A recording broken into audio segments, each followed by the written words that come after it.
He's been called an American hero. He's been called the Hurl of Sandwich, and it led to the trial of the century. But today, the jury finally weighed in on Sandwich Guy, and they didn't even put their thumb on the scale.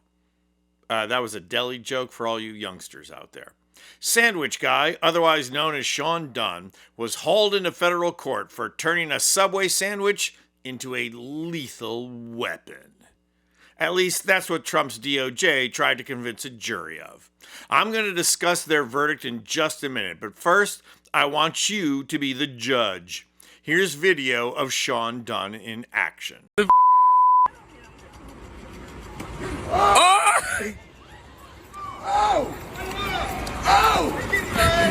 What the video shows is not an act of violence, but an act of resistance, or as his lawyers claimed, an act of free speech.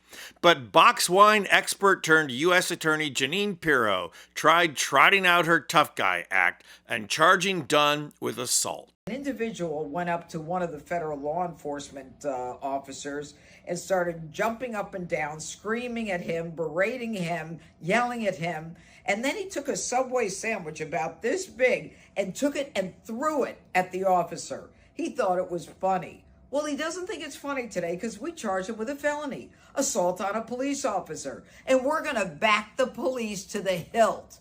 So there, stick your Subway sandwich somewhere else. It's the old school fascism where I'm going to make a lesson out of you. The case was laughable from the start. As you can see from the video, the agent is wearing a bulletproof vest and gets hit with a sandwich. And say what you will about the quality of a Subway sandwich, but that's hardly assault and battery. An assault on taste, certainly, but not an assault on the officer. The weirdest part about all of it, which escaped attention during the trial, is that Dunn almost lost his life over the action. He turned and ran, but there was an oncoming car, and he almost ran right into it. So it was a ridiculous case by a TV personality who once passed the bar and is now acting like she's a prosecutor. The trial was not even a show trial. It was always nothing but a bad joke. But the best part has to be when DOJ lawyers argued that the sandwich was thrown at point-blank range. The sandwich victim, Agent Greg Larimer, testified that Dunn threw the sandwich so hard it exploded against his bulletproof vest. "I could smell the onions and mustard," Larimer said.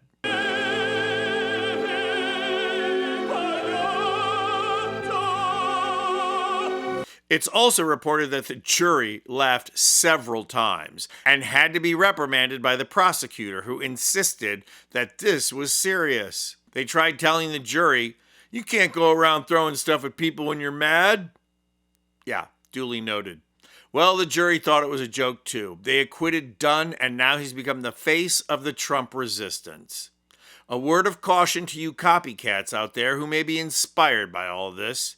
Make sure you never throw a peanut butter sandwich, or you could be accused of a dangerous weapon. The whole trial and the notion of the trial was a joke. Social media poster Scary Larry summarized it this way: "He may be a hero to you, but no matter how you slice it, the Subway assassin, aka the Hurl of Sandwich, is a natural bred killer. Maybe it's baloney, but the chips are down and he's in a real pickle. They better wrap this up before he gets a submachine gun." Brown-Eyed Susan then responded, "You're on a roll, so let us wish the best for him. Some say it was subhuman what he did, and his victim deserved butter. Sadly, he may have to fork over some sourdough to wrap it up.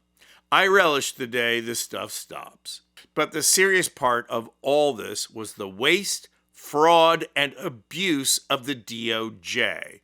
They originally tried for a felony charge, but they couldn't get a grand jury to go along. So they spent 3 trial days trying to charge him on a misdemeanor. They spent money and they spent DOJ resources just so they could make an example of Dunn and intimidate resistance. What we learned from Sandwich Guy is an important lesson in resistance. In fact, it's right out of the Resistance 101 playbook. Resist by any means available. Let's just hope this regime does not have a long shelf life. I'm Anthony Vincent Gallo for Occupy Democrats. And if you like this video, please hit the like button and subscribe to our channel. You'll not only help out our channel, you'll be taking concrete action and helping get rid of Trump and the MAGA movement who ushered him in.